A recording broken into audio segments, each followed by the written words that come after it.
Let's bring James Czerniawski into the conversation tonight. He's a senior policy analyst with Americans for Prosperity, a libertarian-leaning think tank. He writes about things like technology, consumer data, privacy, cybersecurity, all the good stuff. So, James, we were promised a better, freer, funner Twitter, a tech utopia of sorts. Are we liking it so far?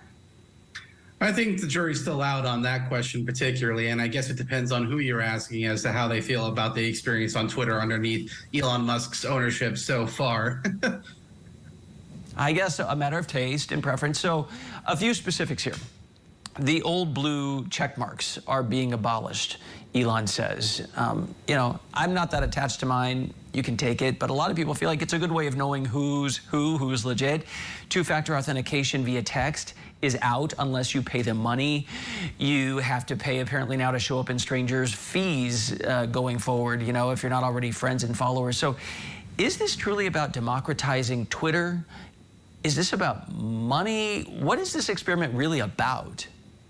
I think this is Elon Musk doing his best version of thinking what he can do to both balance making Twitter profitable, because that was something that the company was struggling with prior to his ownership. And now that he's acquired the company, that's part of his mission, is to make it profitable, sure. But I do think that he is also trying to balance that against making the platform more open for expression.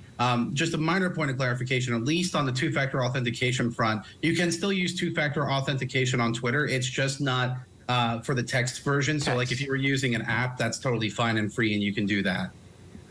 Yeah, you have to go this annoying route to set it all up. I went and set it up. I mean, people want to just use text, but unless you're paying $7 a month, you don't get to use text. You know, and they said, well, it's less secure. Okay, then why are your premium customers allowed to do it? I don't understand. Is that the privilege you get? I mean, of having a less secure form? What's that about? Yeah. That's a great question, and honestly, it's a business decision, because what people don't necessarily know is that it's actually really expensive to go and run two-factor authentication through text. So Twilio is one of the companies that manages that, and I wouldn't be surprised that if we were looking at some of the expenses that Twitter has to pay, that bills to Twilio for two-factor authentication text might have been right up there with some of the most expensive, expenses that they had to go and pay out month over month.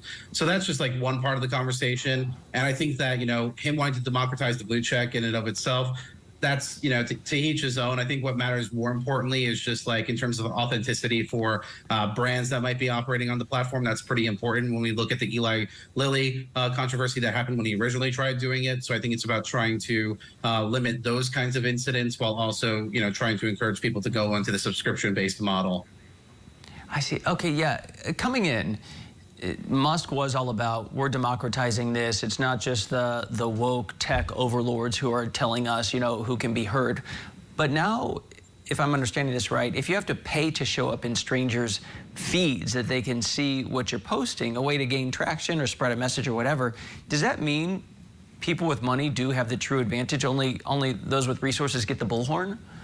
Yeah, I think that's a great question, and I think that it is a valid concern. If you are taking that For You section tab on Twitter and making it display tweets from people with blue checks or people that you're following exclusively, then you are basically, in some manner undermining the goal that Elon Musk set out in terms of making it a platform for free speech, insofar as that you're making it more difficult, I think, for users to discover new voices, which is what that purpose of the For You tab was for originally, was for that. So that way you can find new people that you might be interested in following. And if we're just going to go and make it a pay to play in that sense, then yeah, I think it undermines, our ability to go and find new voices on the internet. James Czerniawski, this is a fun conversation to have, and I guess we're all included in it, whether you want to be or not. Thank you.